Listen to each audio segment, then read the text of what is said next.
अस्सलाम वालेकुम जी। मेरा नाम मोहम्मद आसफ है। मैं गुर्दियां ਦਾ ਮਰੀਜ਼ ਹੈਗਾ ਜੀ। 2 ਮਹੀਨੇ ਹੋ ਗਏ ਮੇਰੇ ਗੁਰਦੇ ਖਰਾਬ ਹਨ। ਮੈਂ ਅੱਜ ਹਰ ਘਰ ਦੀ ਹਰ ਚੀਜ਼ ਵੇਚ ਤੇ ਉੱਤੇ ਲਾ ਲਈ ਹੈਗੀ ਹੈ। ਅੱਜ ਮੇਰੀ ਪੁੱਜ ਨਹੀਂ ਹੈਗੀ, ਮੈਂ ਗੁਰਦੇ ਵਾਸ਼ ਕਰਾ ਲਵਾਂਗਾ।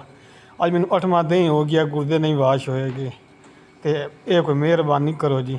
ਮੈਂ ਗੁਰਦੇ ਵਾਸ਼ ਕਰਾ ਲਵਾਂ, ਸਾਹ ਮੈਨੂੰ ਬੜਾ ਔਖਾ ਆਉਂਦਾ ਪਿਆ ਜੀ। ਅੱਜ ਮੈਨੂੰ ਜੀ 8 ਦਿਨ ਹੋ ਗਏ ਨੇ ਮੇਰੇ ਗੁਰਦੇ ਵਾਸ਼ ਨਹੀਂ ਹੋਏ। ਅਗਰ ਮੇਰੇ ਕੋਲ ਪੈਸੇ ਹੁੰਦੇ ਤਾਂ ਮੈਂ ਜੀ ਗੁਰਦੇ ਵਾਸ਼ ਕਰਾ ਲੈਂਦਾ। ਅਗਰ ਮੇਰੇ ਛੋਟੇ ਛੋਟੇ ਬੱਚੇ ਹਨ ਜੀ, ਅੱਜ ਮੈਨੂੰ 8ਵਾਂ ਦਿਨ ਹੋ ਗਿਆ ਹੈਗਾ ਜੀ। ਮੈਂ ਸਾਰਾ ਕੁਝ ਆਪਦਾ ਘਰ ਦਾ ਵੇਚ ਬੂਝ ਤੇ ਆ ਗਿਆ। ਹੁਣ ਮੇਰੇ ਕੋਲ ਤਾਂ ਇੰਨੇ ਵੀ ਨਹੀਂ ਹੈਗੇ ਵੀ ਮੈਂ ਆਪਦਾ ਕਿਰਾਏ ਵਰਤ ਜਾਂਦਾ ਰਹਾਂਗਾ। ਤੇ ਕੋਈ ਅੱਲਾ ਦਾ ਬੰਦਾ ਹੈ ਜੀ ਤੇ ਉਹ ਮਿਹਰਬਾਨੀ ਕਰੇ ਜੀ। ਮੇਰੇ ਗੁਰਦੇ ਵਾਸ਼ ਕਰਾਉਣੇ ਹੈਗੇ ਤੇ ਉਹ ਅੱਲਾ ਮਿਹਰਬਾਨੀ ਕਰੇ, ਉਹਦੇ ਬੱਚਿਆਂ ਨੂੰ ਦਵਾਈ ਦੇਸਾਂਗਾ। अस्सलाम वालेकुम।